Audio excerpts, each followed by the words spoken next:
Welcome to spiritual Sparklight. Kurukshetra போரின் இறுதி கட்டமான 18ஆம் நாள் பீமனுக்கும் துரியோதனனுக்கும் நடந்த கதாயுத யுத்தத்தில் துரியோதனன் தொடை பிளக்கப்பட்டு குற்றுயிராக களத்தில் வீழ்ந்து கிடந்தான். அதர்மத்தையே குறிக்கோளாக கொண்டு வாழ்ந்து கொடுமைகளையே செய்து வந்த அவனுக்கு இப்படி ஒரு கோர முடிவு ஏற்பட்டது. நல்ல மரணம் அவனை தழுவுவதில் தாமதம் நிகழ்ந்தது. குற்றுயிராக அவன் சித்திரவதைப்பட்டு கொண்டிருந்தான்.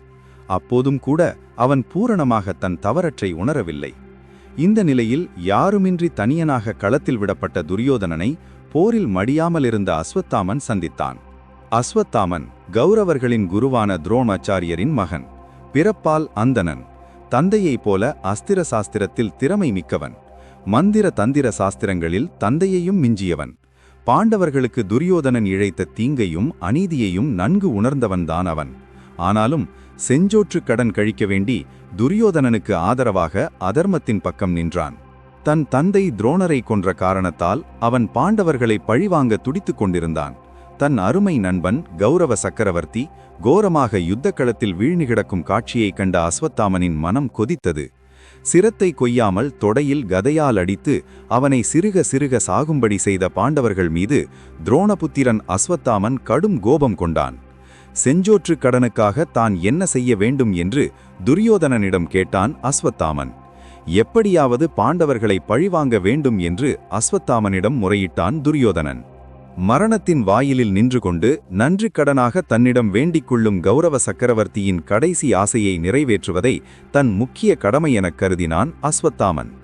ஏற்கனவே தன் தந்தையின் மரணத்துக்காக பாண்டவர்கள் மேல் வெறுப்புற்றிருந்தவனுக்கு இப்போது அதற்கும் சேர்த்து பழிவாங்கும் எண்ணம் மேலோங்கியது. துரியோதனன் விரும்பிய வண்ணமே செய்வதாக வாக்களித்துவிட்டு புறப்பட்டான். இரவு நேரம். எதிரிகளின் பாசறைக்கு சமீபமான வனத்தின் ஓர் ஆலமரத்தடியில் வந்து அமர்ந்தான். பாண்டவர்களை எப்படி அழிப்பது என்று தீவிரமாக சிந்தித்தான். அந்த மரத்தின் மேல் இருந்த கூட்டில் காக்கைகள் உறங்கிக் கொண்டிருந்தன. அப்போது ஒரு கோட்டான் அங்கே வந்து உறங்கிக் கொண்டிருந்த காக்கைகளை கொத்தித் தின்றது. இரவில் கண் தெரியாமல், எதிரி யாரென்றும் அறியாமல், எதிர்க்கவும் முடியாமல் காக்கைகள் உயிர்விட்டன. அந்த கோட்டான் காக்கைகளை கொன்றது போல உறங்கிக் கொண்டிருக்கும் பாண்டவர்களையும் பாண்டவ புத்திரர்களையும் கொன்று பாண்டவ வம்சத்தையே இரவோடு இரவாக பூண்டோடு அழிக்க திட்டமிட்டான் அஸ்வத்தாமன். பாண்டவர்களின் பாசறைக்கு சென்று உறங்கிக் கொண்டிருந்த பாண்டவர்களின் புத்திரர்களை ஒவ்வொருவராக வெட்டிச் சாய்த்தான். பாண்டவர்கள் மட்டும் அந்த நேரம் அங்கு இல்லாமல் போகவே அவர்கள் உயிர் தப்பினார்கள். பொழுது புலரும் நேரத்தில் பாசறைக்கு திரும்பிய பாண்டவர்கள் தங்கள் புத்திரர்கள் அனைவரும் கோரமாக மடிந்து கிடப்பதை கண்டனர்.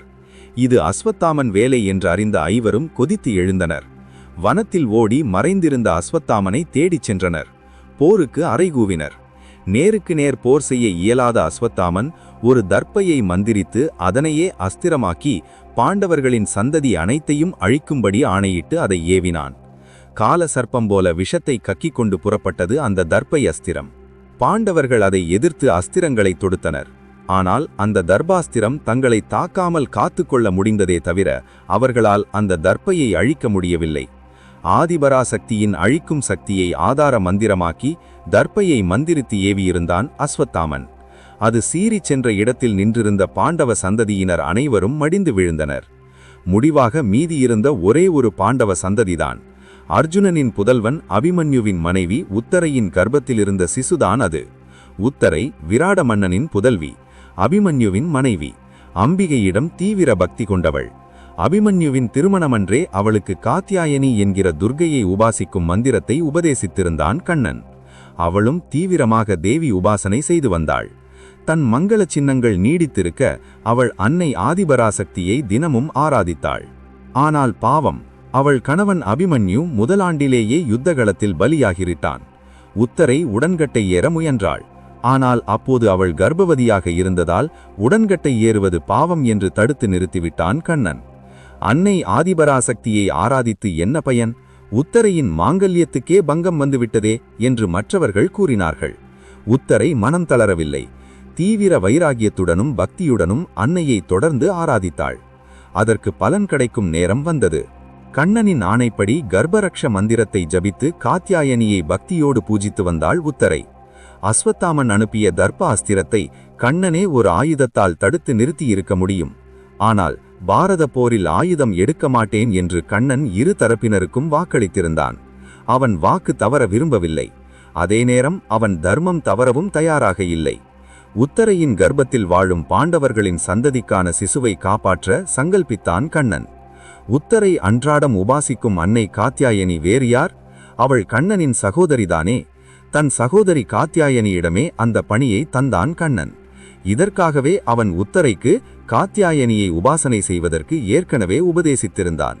அஸ்வத்தாமன் அனுப்பிய அஸ்திரம் மரண தேவதையாக உத்தரையின் உடலை நெருங்கிய அதே வினாடி அவள் கர்ப்பத்திலிருந்த சிசுவை அங்கிருந்து அகற்றி கண்ணன் திருக்கரத்தில் வைத்துவிட்டு அந்த இடத்தில் தானே அமர்ந்து கொண்டாள் தேவி காத்யாயனி.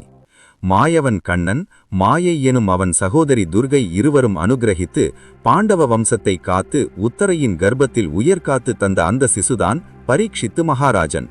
அதனாலேயே இன்றும் பெண்கள் கர்ப்பத்தில் உள்ள சிசுவை காத்து நல்ல சந்தானம் பெறுவதற்கு அம்பிகையை உபாசிக்கிறார்கள். அம்பிகைக்கு கர்ப்பரக்ஷாம்பிகை என்ற பெயர். கர்ப்பத்தில் உள்ள சிசுவை காப்பவள் என்று அர்த்தம். மேலும் இதுபோன்ற சுவாரஸ்யமான வீடியோக்களுக்கு வீடியோவை லைக் பண்ணுங்க, ஷேர் பண்ணுங்க மற்றும் சுவாரஸ்யமான வீடியோக்களுக்கு சப்ஸ்கிரைப் பண்ணுங்க.